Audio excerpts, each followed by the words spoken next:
Assalamu alaikum. My name is Dr. Vakar, and for people who have joined us this week, I will be your tutor from today and will help you learn biology. This program LART is aimed at providing quality education to all through television, bringing the classrooms to your homes.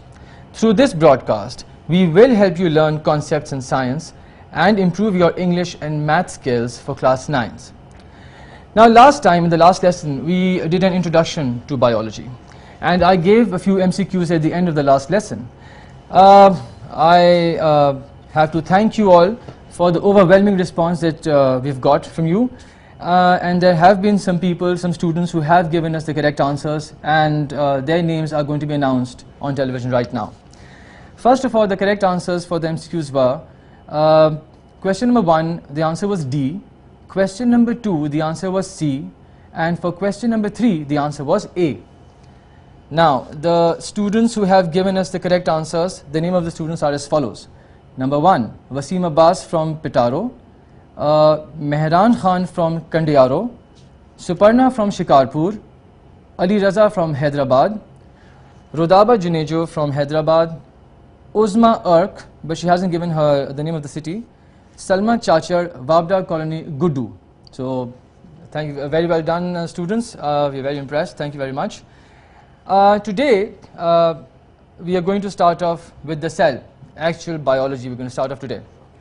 And today's lesson will be on the cell itself. So, like as always, the learning outcomes.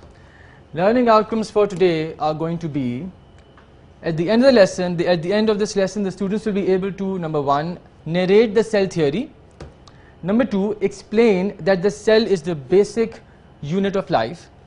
Number 3, describe the structure and function of different parts of the cell. Alright, now, before I move forward, now see, what is the cell? Cell, the definition of the cell is that it is the basic structural as well as functional unit of life. Alright, it's not just the basic unit, but the basic structural and functional unit of life. Now, all our body, all bodies of living organisms is made up of cells, millions and trillions of cells. You see, when we are born, we start off with like 1 or 2 cells, and those cells then multiply in the number, and that is how bodies are formed. So, all living things, all living organisms, if you, let's say for example, you take a plant, you cut it off, take slices of it, and you cut and cut and cut, and go to the smallest portion of that plant